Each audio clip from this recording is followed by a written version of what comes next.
Shout out pala sa mga mason. Yan sa kabilang side. Binabantayan siya ng engineer.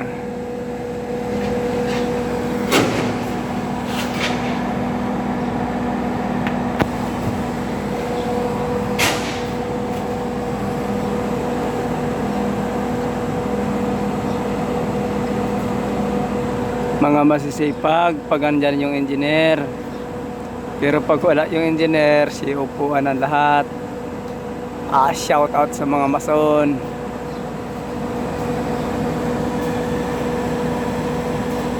Tulad naman isang rigger na to. Sarap ng buhay mo, buddy.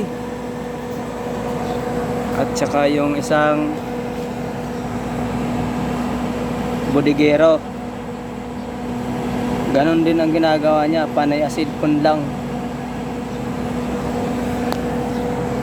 Yan yung mga taong walang mapakialam sa mundo. Buti pa ito, mga maso na to. Mga masipag talaga to. Shout out pala kay Paul Anthony. At saka kay Lobo.